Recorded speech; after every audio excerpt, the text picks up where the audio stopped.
San Borondón, nos cuidamos aplicando cada una de las medidas y precauciones contra el COVID-19. Como ciudadanos, mantengamos el respeto, la salud y el orden. Esta semana, nuestro alcalde Juan José Yunes lideró una nueva reunión de la Mesa de Seguridad para mantener las acciones coordinadas con las distintas instituciones de control en el cantón, así también con el objetivo de coordinar nuevas acciones que fortalezcan la educación de San Borondón. El alcalde se reunió con la magíster Alexandra Higgins, subsecretaria de Educación en la Zona 8. Entre otros temas educativos, el alcalde recorrió el nuevo campus de la unidad educativa Thomas More junto a los directivos del plantel. Nuestro compromiso por la seguridad del cantón es cada vez más grande. Por eso hicimos la entrega de las adecuaciones realizadas en la UPC de la cabecera cantonal. Confiamos en la Policía Nacional colaborando con todas las facilidades para que puedan cumplir sus labores.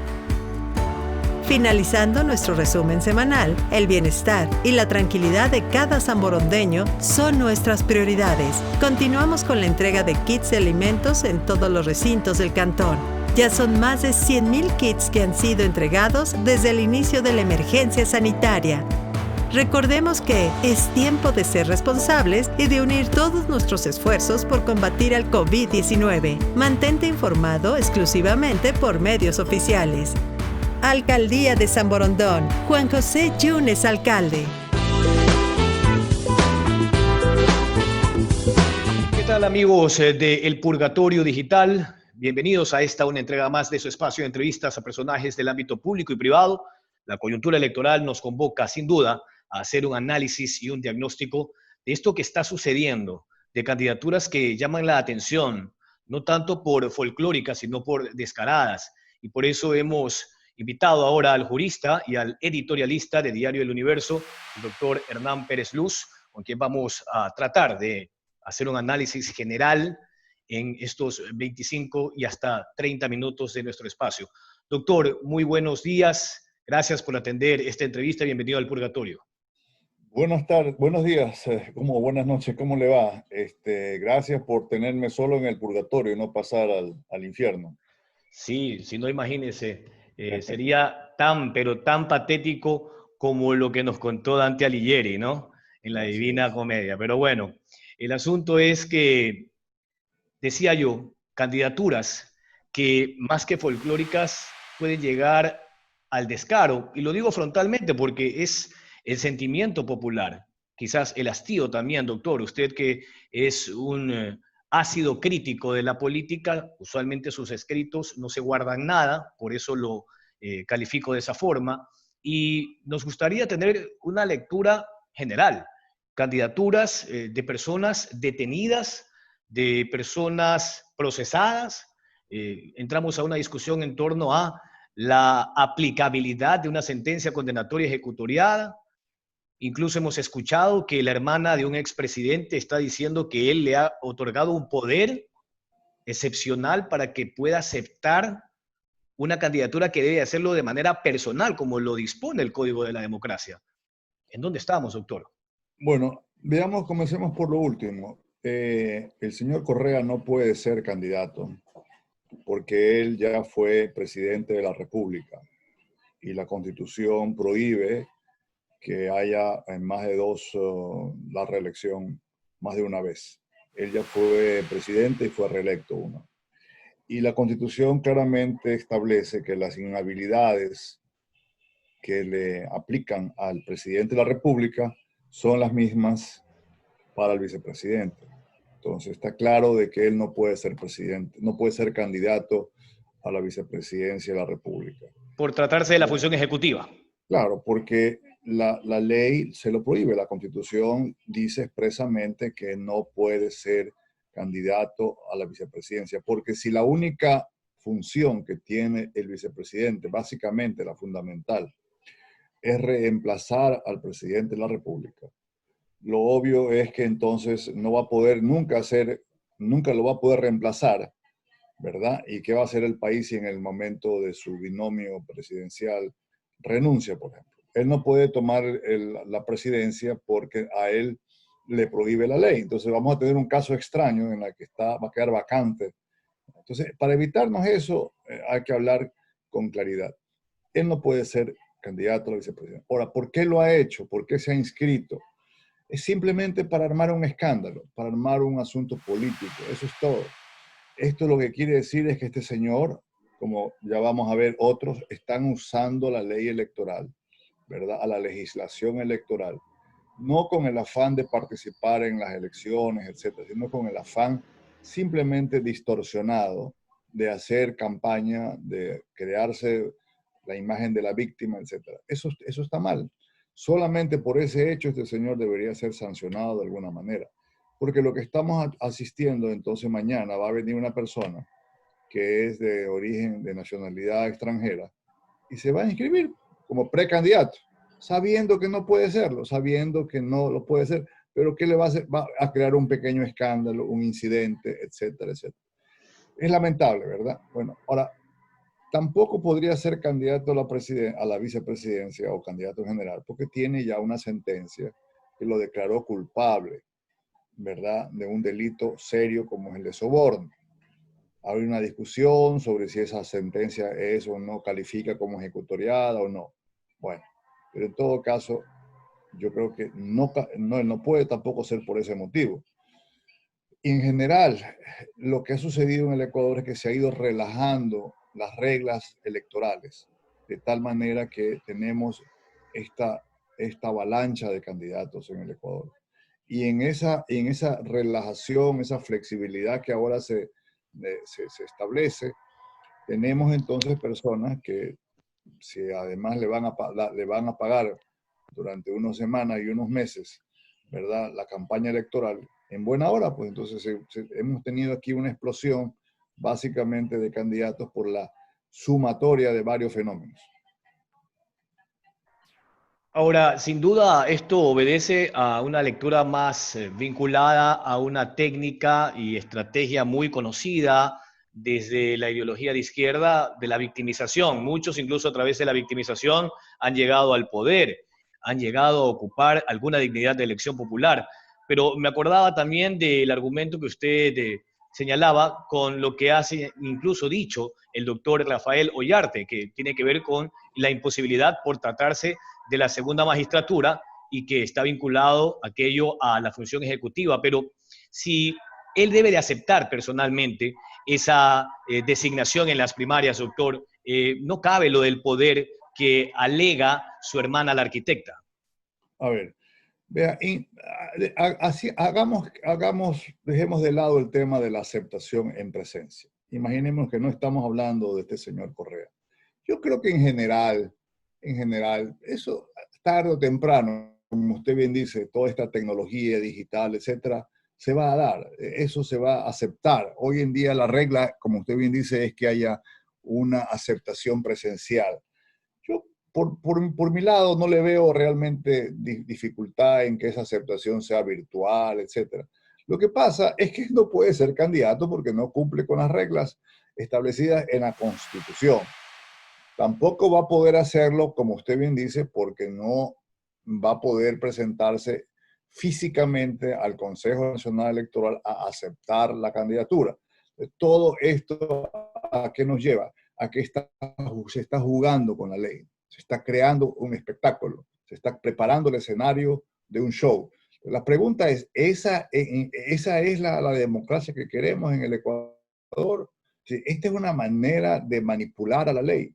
Hay un concepto jurídico que se llama el fraude a la ley, en la que usted cumple con la ley, pero por otros motivos.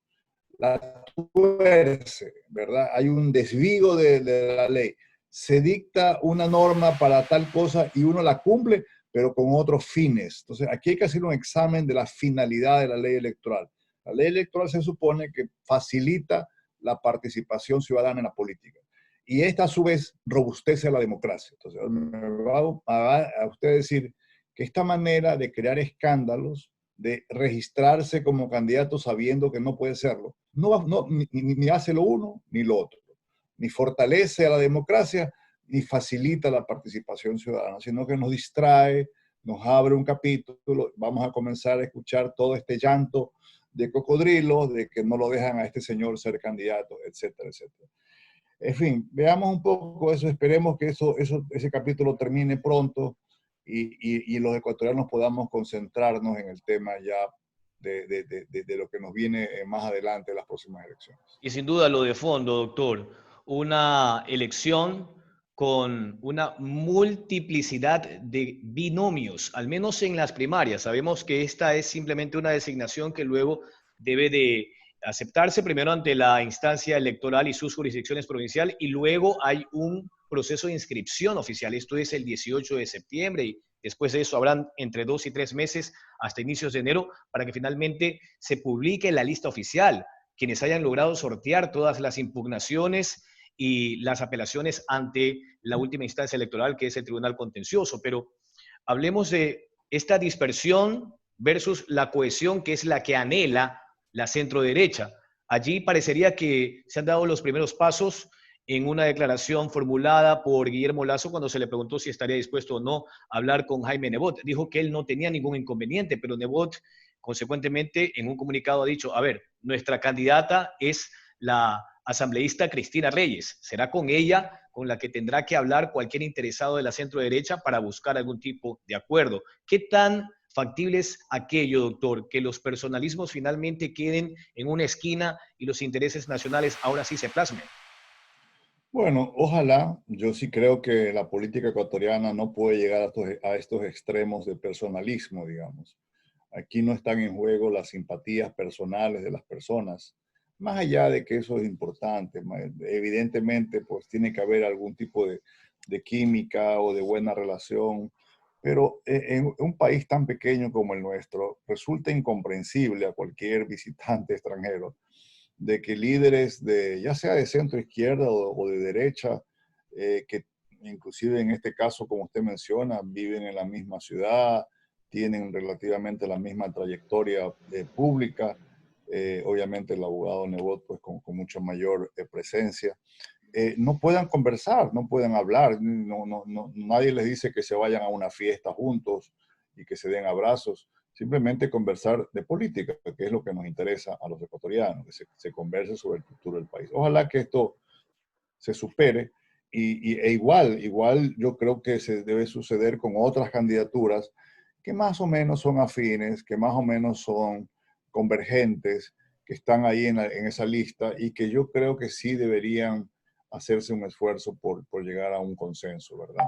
Y evitar esta dispersión de votos, no por el temor de lo que pueda pasar en la segunda vuelta o hacer frente al señor Correa, etcétera. Yo creo que más allá de eso, debemos también el Ecuador pensar, pues al margen de Correa, que no le hace bien al país tener tantas candidaturas. Ese es, lamentablemente, se ha ido creando una serie de factores, ¿verdad? En la legislación, en las leyes, que se ha agravado por un problema cultural y tenemos este resultado.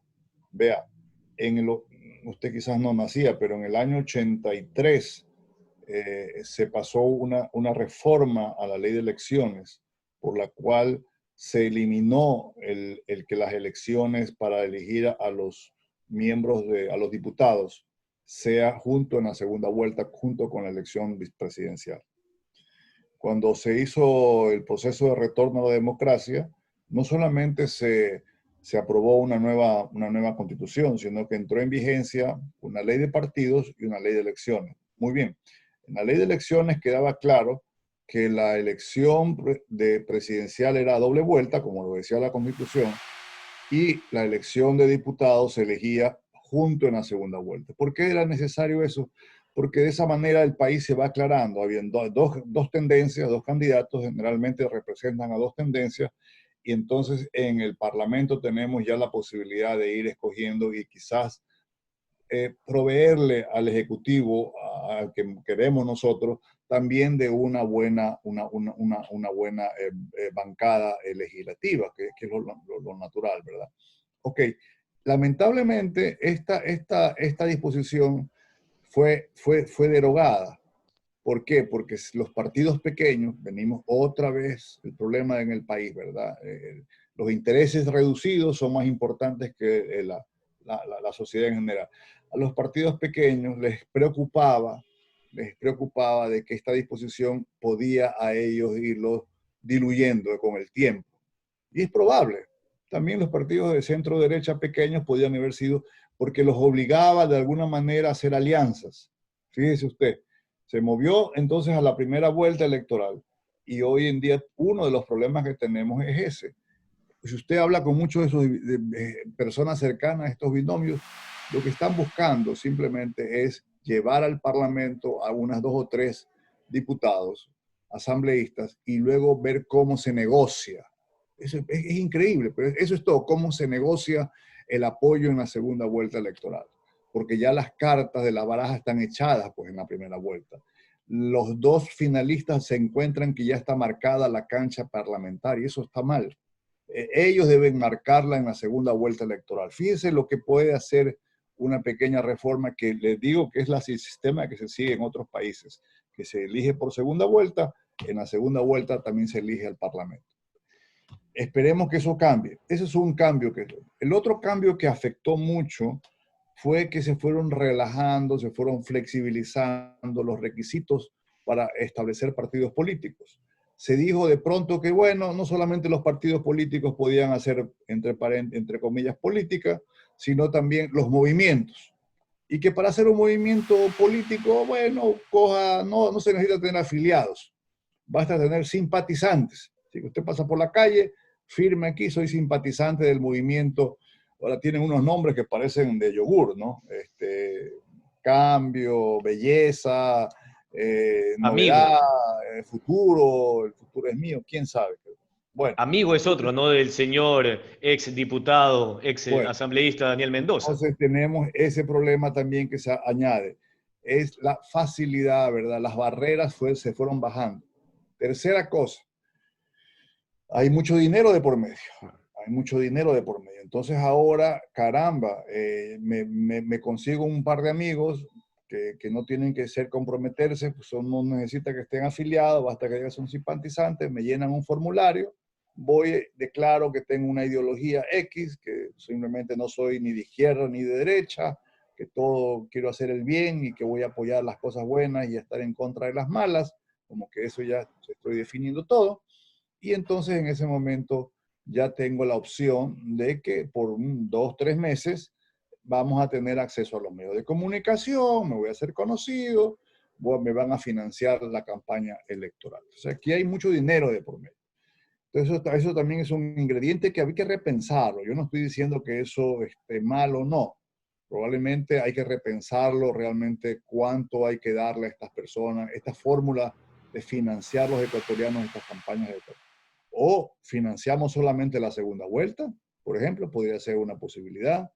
O pues, si no se logra un N número de porcentaje de escaños parlamentarios, entonces no hay financiamiento, se tiene que devolver, para lo cual tendrán que darnos unas garantías. Bueno, hay alternativas al tema, ¿no? Entonces, ese también es otro factor. Y ahora último, lamentablemente, se ha añadido otro, que es este tema de la impunidad. No es que los candidatos ganan inmunidad por ser candidatos, ojo, que hay una mala interpretación. Es una pausa, simplemente. Por delitos cometidos antes, ellos siguen, su proceso penal sigue abierto y se sigue tramitando. Lo protegen solamente por el periodo en el que dura la campaña electoral. Inclusive no por cualquier delito. Si hay un delito flagrante, si alguien lo ve asesinando a una persona, obviamente esa persona sí se la puede procesar.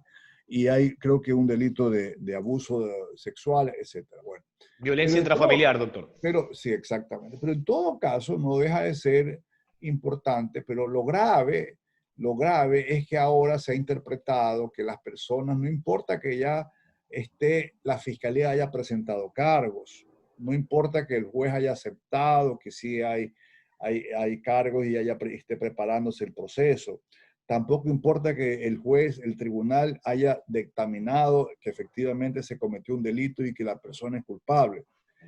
Tampoco importa aparentemente que esta persona en la segunda instancia también haya sido ratificada su culpabilidad. porque si puede todavía pedirle la revisión de la sentencia. No puede ser, pues. No puede ser que una persona contra la cual ya hay unos cargos presentados por la Fiscalía tiene los mismos derechos que usted y que yo, pues. Su presunción de inocencia queda debilitada. La idea esta de que todo el mundo se presume inocente hasta que no se declara su culpabilidad, ya no es tan cierto, pues. Entonces, esta persona ahora va a tener que defenderse. Yo sé que a la Fiscalía le corresponde la carga de la prueba de la culpabilidad, pero esta persona ya no es realmente, su estado de inocencia ha entrado en cuestionamiento. No se diga si ya fue sentenciado. Entonces, lo que aquí se está confundiendo son los derechos de toda persona, usted, mío, etcétera, efectivamente de que se defienda su estado de inocencia hasta que no haya una decisión última. Ese es un problema. El otro problema es tener un sistema político libre de corrupción. Un sistema político donde las personas que participan estén por encima de los estándares que exige la ley, si es posible. Entonces, estas personas no pueden ser candidatos, al menos por ahora. Si mañana ellos logran arreglar su problema y se declaran inocentes y ya está bien, bueno, será para la siguiente elección porque participen. Pero no puede ser que una persona que está acusada de secuestro, que ya ha sido sentenciada por secuestrar a otro ser humano, esté en la papeleta pues, para ser asambleísta. Y si vamos así, a las finales podría ser hasta asambleísta. Claro que no va a poder asistir personalmente, pero créame, es el hecho nomás. Es el hecho de que se permita eso. Más allá de que si a las finales va a poder ir a aceptar la candidatura, y si la puede aceptar, porque la podría, porque puede pedir permiso, etcétera, si es que algún día va a poder ejercer el cargo. No, ese no es el problema. No nos pongamos tan detallistas. El problema es más de fondo. No puede una persona que tiene ya una sentencia condenada por cometición de un delito, inclusive pensar que puede ser candidato. No, debe cerrarse esa posibilidad. Pero no en el Ecuador con la idea de que las personas tienen derechos y los derechos son lo máximo que hay.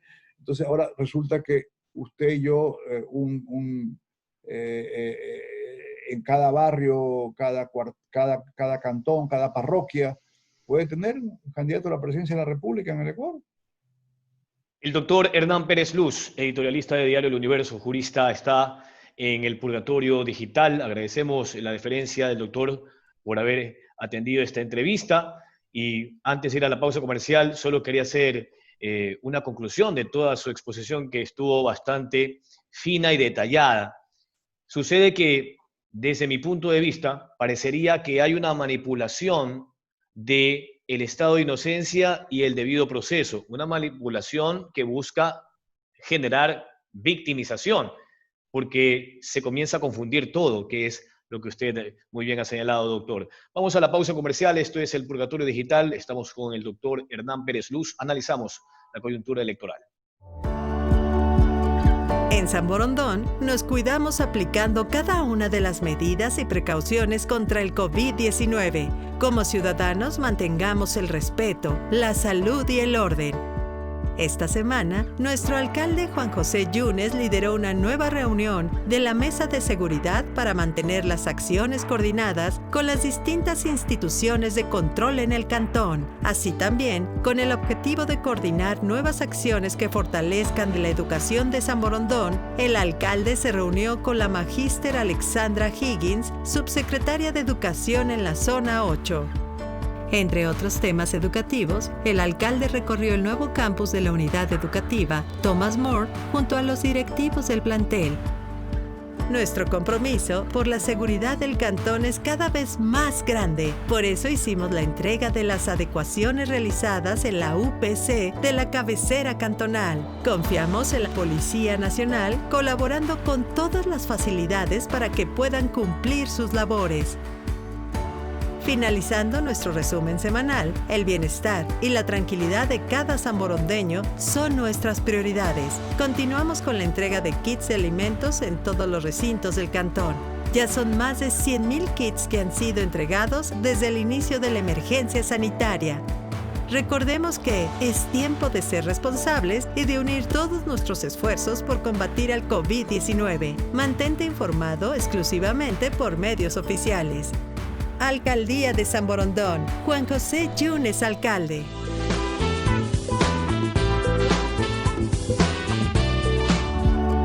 En San Borondón nos cuidamos aplicando cada una de las medidas y precauciones contra el COVID-19. Como ciudadanos mantengamos el respeto, la salud y el orden. Esta semana, nuestro alcalde Juan José Yunes lideró una nueva reunión de la Mesa de Seguridad para mantener las acciones coordinadas con las distintas instituciones de control en el cantón, así también con el objetivo de coordinar nuevas acciones que fortalezcan la educación de San Borondón. El alcalde se reunió con la magíster Alexandra Higgins, subsecretaria de Educación en la Zona 8. Entre otros temas educativos, el alcalde recorrió el nuevo campus de la unidad educativa Thomas More junto a los directivos del plantel.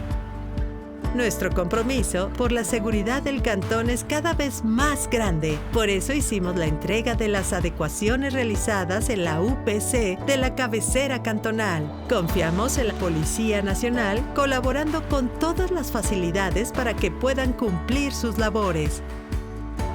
Finalizando nuestro resumen semanal, el bienestar y la tranquilidad de cada sanborondeño son nuestras prioridades. Continuamos con la entrega de kits de alimentos en todos los recintos del cantón. Ya son más de 100,000 kits que han sido entregados desde el inicio de la emergencia sanitaria. Recordemos que es tiempo de ser responsables y de unir todos nuestros esfuerzos por combatir al COVID-19. Mantente informado exclusivamente por medios oficiales. Alcaldía de San Borondón. Juan José Yunes, alcalde. También hay que analizar lo que sucede al interior del Parlamento. Me parece que hace más de 15 años los, no digo niveles, sino los desniveles de aceptación, doctor, porque no creo que lleguen más allá de 2 o 3 puntos porcentuales, tanto la aceptación como la credibilidad del Parlamento Nacional. Y allí adentro, pues hemos visto de todo, incluso lo último que trascendió esta semana es la información de la explotación del celular del ex asambleísta Daniel Mendoza, donde ha hecho un gráfico con las supuestas conexiones entre la ministra de Gobierno y los otros asambleístas supuestamente involucrados en el reparto de los hospitales, sino también una denuncia que se ha interpuesto ante la Fiscalía. Y la ministra fiscal, la doctora Diana Salazar, ya ha emprendido las primeras acciones. Fausto Lupera, ex asambleísta constituyente, ha denunciado una presunta falsificación de firmas y otros delitos afines en torno a la constitución de esta agrupación política amigo del asambleísta Daniel Mendoza. Y fíjese, es curioso, ya que toco el tema de la ministra de Gobierno y también del señor Mendoza, esta denuncia que plantea Lupera contra los vocales de mayoría del CNE también confluye con 2 episodios, porque sucede que Mendoza, cuando era asambleísta y como miembro de la Comisión de Fiscalización, también fue señalado por no haber consignado su voto a favor de los juicios que se emprendían contra la ministra de Gobierno y contra Diana Tamaint. Entonces parecería que las cosas no son tan dispersas ni alejadas de la verdad. Bueno, en efecto, el Parlamento que tenemos hoy, la Asamblea Nacional, ha caído en una situación realmente de completo desprestigio, ¿verdad? Es raro, quizás probablemente es el único parlamento en el mundo en el cual casi la mitad o más de sus miembros están siendo investigados penalmente. Eso es una cosa impresionante, eso es una cosa que no hemos tenido en el Ecuador. El doctor Raúl Clemente Huerta en su momento fue presidente de la Cámara de Diputados y tuvo una famosa frase cuando se le entrevistó, y la queja también en aquella época era pues que lo mal que estaba el Congreso, etc. Él dijo: yo coincido con usted, le dijo al periodista, ¿no?, de que es un mal Congreso el que hemos tenido, pero lo que sí le puedo asegurar es que los próximos van a ser peores. Entonces, parece que se está cumpliendo esta terrible profecía. Es parte de nuestra cultura política. Vea, aquí por años líderes políticos importantes nos decían a los ecuatorianos, o decían, o sus asesores, o su gente, de que hablar de la corrupción no era importante, de que eso no traía votos, que eso no era relevante, que había que escoger pues a ciertos personajes, especialmente en regional, en la parte rural del país, y que esto de la corrupción no traía interés, que el país lo que necesitaba era, al electorado le gustaba escuchar cómo se va a arreglar su asunto económico. Bueno, mire, el resultado fue este, ¿no?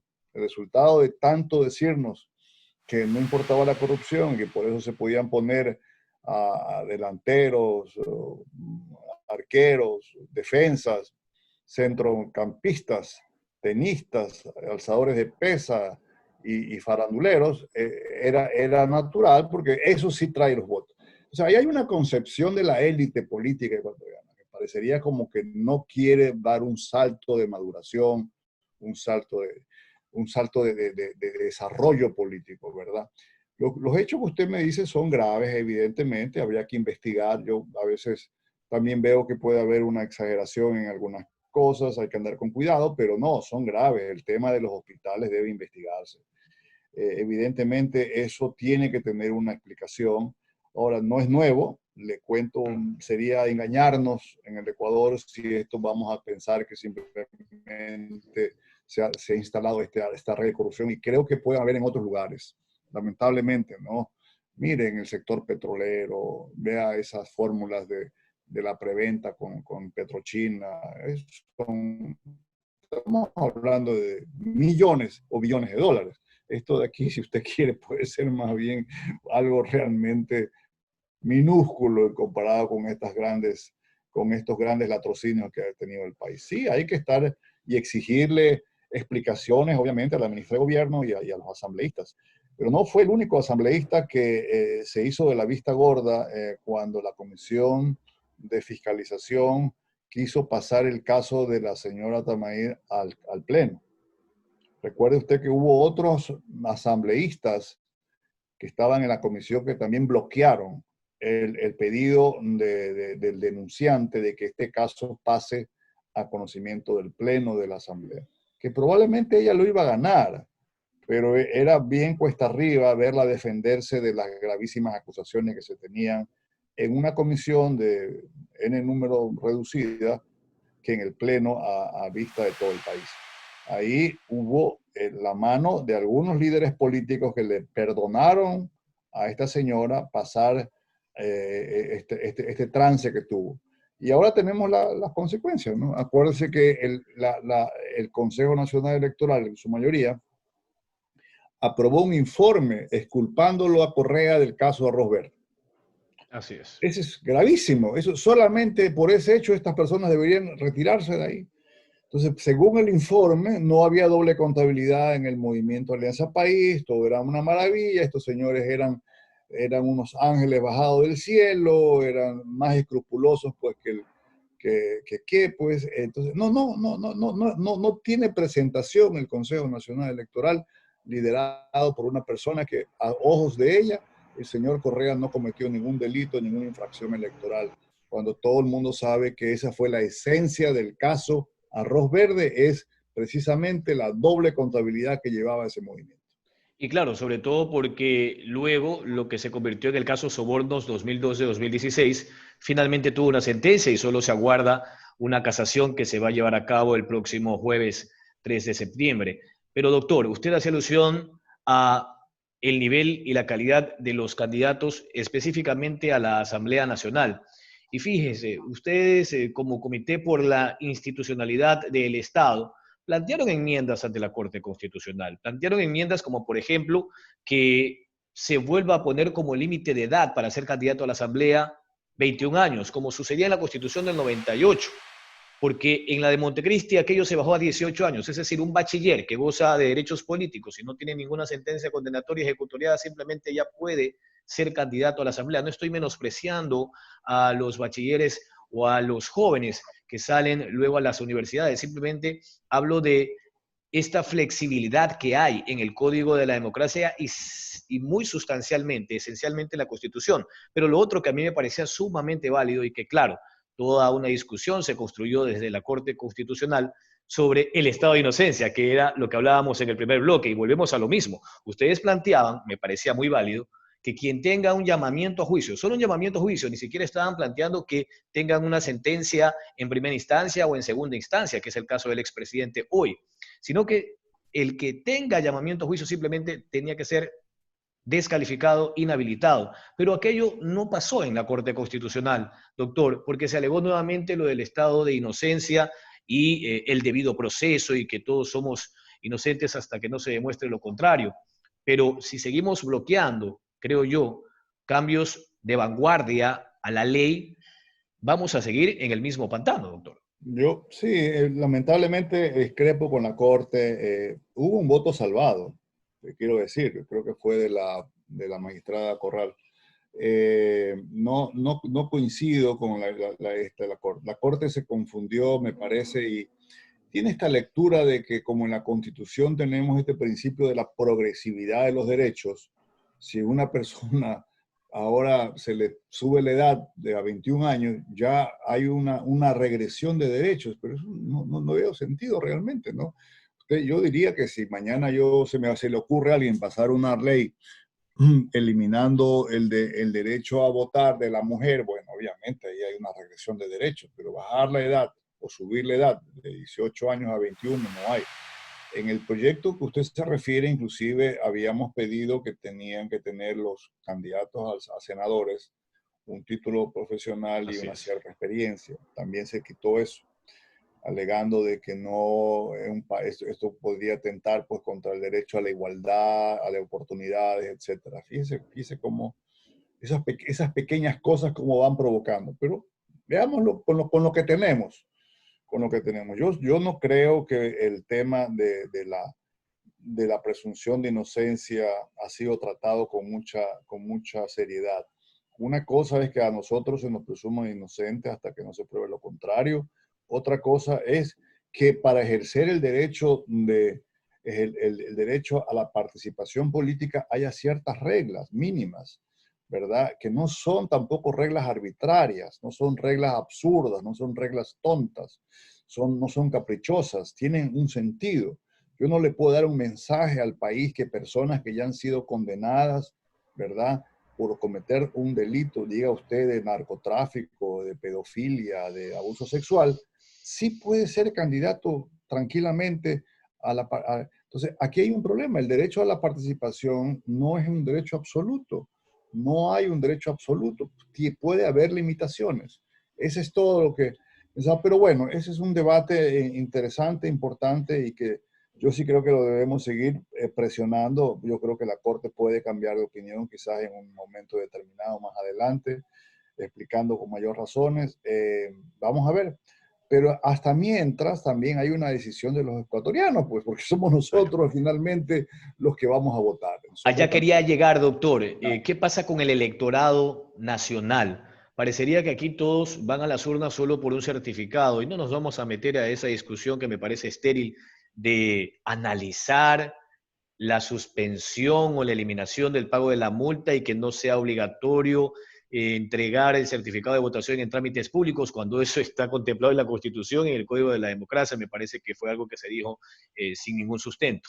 Por suerte no han vuelto a hablar de aquello. Pero el asunto es, el electorado ecuatoriano no va a votar con plena conciencia por un proyecto o luego de haber analizado los principales ejes de ese candidato. Me parece que hay también algo de visceralidad, doctor, visceralidad en la votación del hay una electorado. mezcla, Sí, le escucho. sí, hay una mezcla de varios factores. Hay un electorado muy escéptico de la política, muy cínico, que no ve en esto realmente que las cosas cambian si se elige al uno o al otro y se deja llevar simplemente por las personas que probablemente más conoce.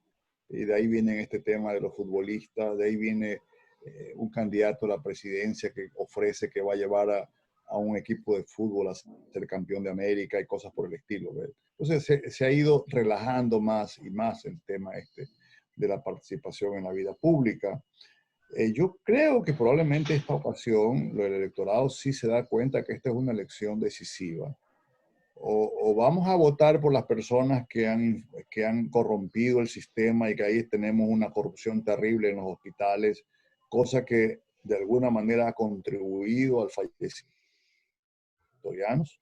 Sí, vamos a darle todavía una oportunidad más a todo este sistema de corrupción que nos dejaba al país endeudado y con un sistema de salud realmente de lo último.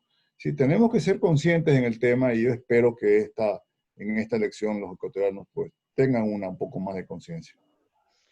Seguramente debería de generarse un debate ciudadano, académico. Creería yo que debe de haber una participación más activa también de la academia, que al final la academia viene a ser el faro de las sociedades cuando son ausentes los espacios que deberían de generarse incluso a nivel de los mismos partidos, porque hoy a lo que asistimos es básicamente a monólogos de exposiciones de sus proyectos y demás.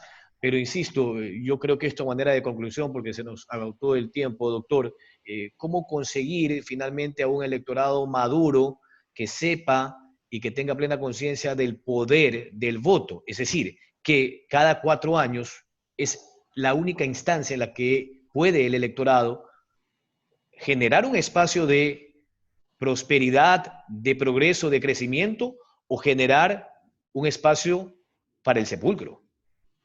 Claro. O para el infierno.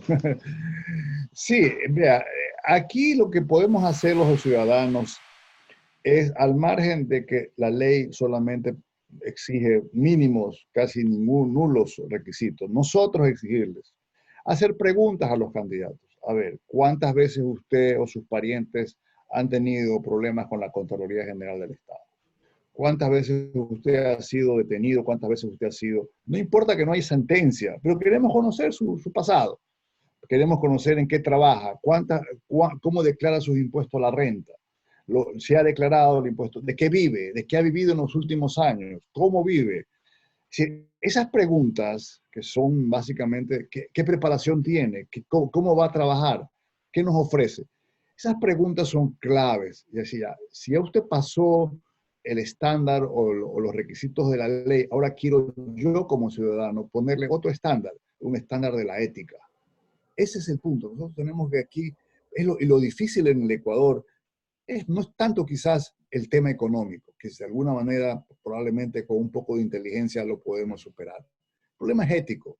¿Cómo podemos realmente tener? Acuérdense que el presidente de la República necesita tener en su entorno, yo diría, siendo conservador, unas 100, 150 personas de primer orden. Si no, no va a poder gobernar, no va a poder confiar en las personas. Bueno, preguntemos a cada candidato, díganos 20 personas, no nos diga que va a ser ministro, pero díganos por lo menos que él quisiera que lo acompañen, digamos, ya, para no poner en compromiso a esas personas. ¿Cuál es el perfil de personas que usted busca? Pero al margen de eso, queremos más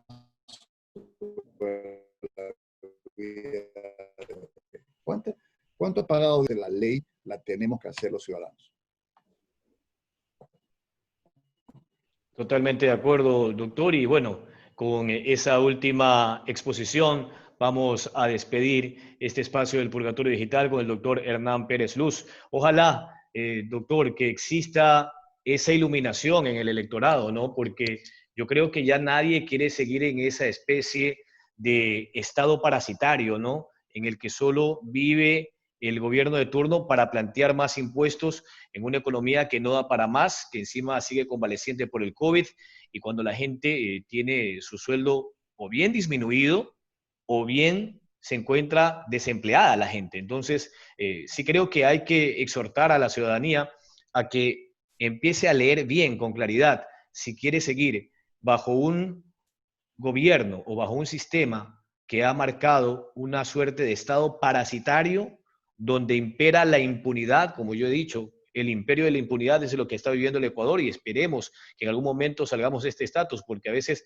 da la impresión, doctor, que Ecuador, y parecería que de esto no hemos hablado mucho, es un Estado fallido, porque pasamos de una constitución que concentró poderes a hacer cambios cosmetológicos, coyunturales, que finalmente no lograron el objetivo.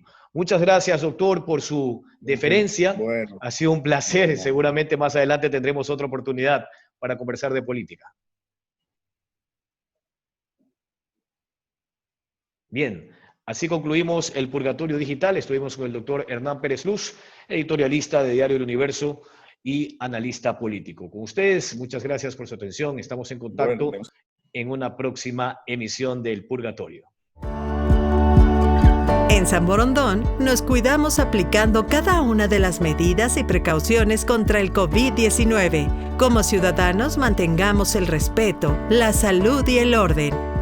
Esta semana, nuestro alcalde Juan José Yunes lideró una nueva reunión de la Mesa de Seguridad para mantener las acciones coordinadas con las distintas instituciones de control en el cantón, así también con el objetivo de coordinar nuevas acciones que fortalezcan la educación de San Borondón. El alcalde se reunió con la magíster Alexandra Higgins, subsecretaria de Educación en la Zona 8. Entre otros temas educativos, el alcalde recorrió el nuevo campus de la unidad educativa Thomas More junto a los directivos del plantel. Nuestro compromiso por la seguridad del cantón es cada vez más grande. Por eso hicimos la entrega de las adecuaciones realizadas en la UPC de la cabecera cantonal. Confiamos en la Policía Nacional colaborando con todas las facilidades para que puedan cumplir sus labores. Finalizando nuestro resumen semanal, el bienestar y la tranquilidad de cada sanborondeño son nuestras prioridades. Continuamos con la entrega de kits de alimentos en todos los recintos del cantón. Ya son más de 100,000 kits que han sido entregados desde el inicio de la emergencia sanitaria. Recordemos que es tiempo de ser responsables y de unir todos nuestros esfuerzos por combatir al COVID-19. Mantente informado exclusivamente por medios oficiales. Alcaldía de San Borondón. Juan José Yunes, alcalde.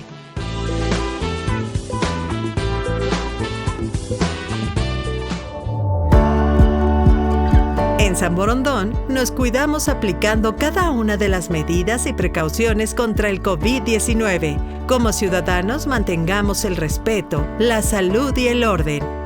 Esta semana, nuestro alcalde Juan José Yunes lideró una nueva reunión de la Mesa de Seguridad para mantener las acciones coordinadas con las distintas instituciones de control en el cantón, así también con el objetivo de coordinar nuevas acciones que fortalezcan la educación de San Borondón. El alcalde se reunió con la magíster Alexandra Higgins, subsecretaria de Educación en la Zona 8. Entre otros temas educativos, el alcalde recorrió el nuevo campus de la unidad educativa Thomas More junto a los directivos del plantel. Nuestro compromiso por la seguridad del cantón es cada vez más grande. Por eso hicimos la entrega de las adecuaciones realizadas en la UPC de la cabecera cantonal. Confiamos en la Policía Nacional colaborando con todas las facilidades para que puedan cumplir sus labores. Finalizando nuestro resumen semanal, el bienestar y la tranquilidad de cada sanborondeño son nuestras prioridades. Continuamos con la entrega de kits de alimentos en todos los recintos del cantón. Ya son más de 100,000 kits que han sido entregados desde el inicio de la emergencia sanitaria. Recordemos que es tiempo de ser responsables y de unir todos nuestros esfuerzos por combatir al COVID-19. Mantente informado exclusivamente por medios oficiales. Alcaldía de San Borondón. Juan José Yunes, alcalde.